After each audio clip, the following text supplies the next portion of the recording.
Welcome back. हम बात कर रहे थे फ्लो चार्ट एग्जांपल्स की। तो फर्स्ट 4 एग्जांपल्स हम डिस्कस कर चुके हैं। आज हम बात करने जा रहे हैं एग्जांपल नंबर 5 की। एग्जांपल नंबर 5 की सबसे पहले हम प्रॉब्लम स्टेटमेंट देखेंगे और उसके बाद देखेंगे कि किस तरह से इस एग्जांपल को सॉल्व किया गया है। तो प्रॉब्लम स्टेटमेंट ये है to find the sum, product and average of 5 given numbers. तो हमें जो चीज़ें फाइंड आउट करनी है वो है sum, number 2 product and number 3 average. और 5 गिवन नंबर्स की ऊपर हमने ये कैलकुलेशन परफॉर्म करनी है। इसका मतलब ये है कि ये जो 5 नंबर्स हैं ये हमें गिवन होंगे। अब 5 नंबर जब हमें प्रोवाइड किए जाएंगे, इट मीन्स कि वो चीज़ हमें इनपुट के तौर पे मिल रही है। यहाँ तक ये बात समझ लें।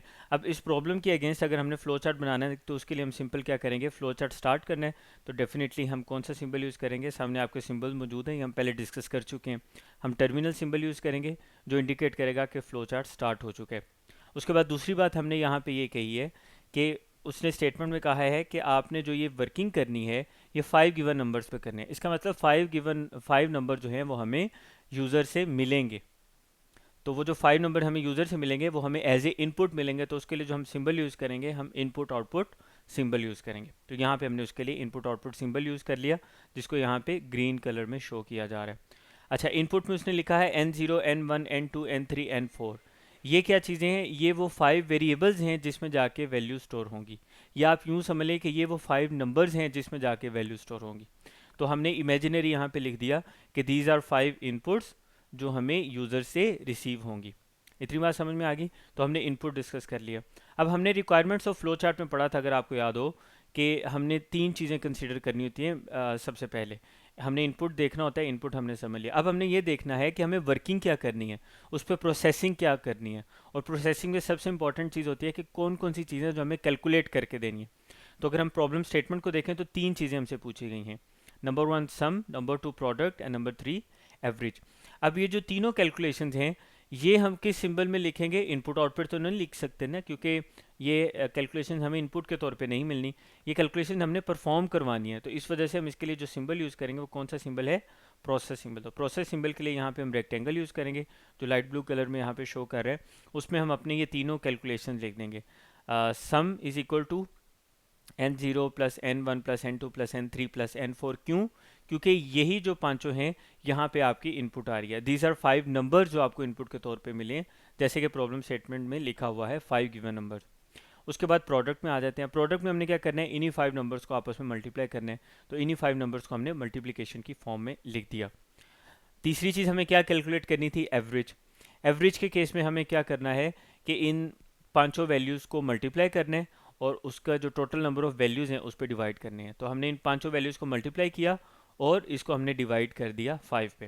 वैसे यहाँ पे एक इंटरेस्टिंग बात यह है कि हम इसको कुछ इस स्टाइल में भी लिख सकते हैं। ये 5 नंबर्स हमने डिवाइड किए, N0 multiply by N1 multiply by N2 multiply by N3 and multiply by N4। इसको हमने मल्टीप्लाई किया और मल्टीप्लाई करके हमने इसको ऑलरेडी स्टोर करवा चुके हैं प्रोडक्ट वेरिएबल में। हम यहाँ पे आपको मैं ये बताना चाह रहा हूँ कि ये फिक्स नहीं है कि आपने इसी तरह से फ्लो चार्ट बनाना है, उसका सोल्यूशन निकलना चाहिए।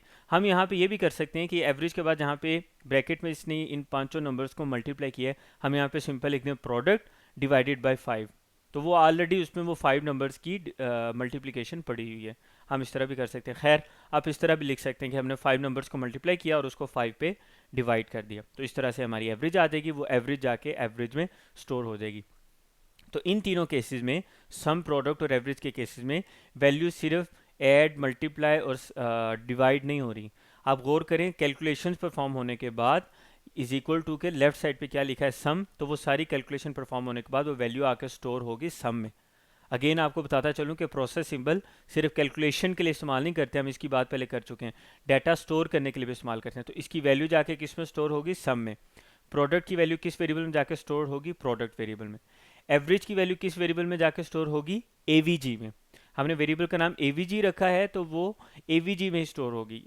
हम ये नहीं कह सकते कि यहाँ पे हमने 3 वेरिएबल जहाँ पे डाटा स्टोर किया वो सम, प्रोडक्ट और एवरेज हैं और आउटपुट के वक्त एवीजी की जगह पे एवरेज आ जाए, इस तरह से नहीं हो सका। तो हमारा जो वेरिएबल नेम है वो चेंज नहीं होना चाहिए। अब आ जाते हैं, कैलकुलेशन हमने परफॉर्म कर ली, डाटा स्टोर भी कर लिया। फाइनली हमने यूज़र को आउटपुट देना है, हमने ये चीज़ें फाइंड करके उसको बतानी थी। अब जब हम यूज़र को जो चीज़ बता रहे होते हैं उसको हम क्या बोलते हैं? आउटपुट। तो उसके लिए हम सिंबल कौन सा यूज़ करेंगे? Definitely input output symbol use करेंगे। तो आउटपुट सिंबल में ये तीनों चीज़ें जो हमने फाइंड आउट की है, सम, प्रोडक्ट और एवरेज, एवरेज के लिए हमने वेरिएबल नेम क्या रखा था, AVG। तो नीचे अगर आप प्रिंट स्टेटमेंट में चेक करें तो यहाँ पे भी उसने AVG ही लिखा है, ताकि हमें किसी किस्म की कोई कन्फ्यूजन ना हो। तो ये हमने इनपुट आउटपुट सिंबल में ये तीनों चीज़ें प्रिंट करवा दी, और इसके साथ ही हमारा जो टास्क था फ्लो चार्ट नंबर 5 का वो कंप्लीट हुआ। और इस फ्लो चार्ट को हमने यहाँ पे क्लोज करने के लिए डेफिनेटली हमने टर्मिनल सिंबल यूज़ किया है और इसको यहाँ पे एंड कर दिया। तो ये ओवरऑल वर्किंग है एग्जाम्पल नंबर 5 की, जिसमें हमने सम, प्रोडक्ट और एवरेज फाइंड आउट की है 5 गिवन नंबर्स की। अगले वीडियो में हम बात करेंगे एग्जाम्पल नंबर 6 के बारे में।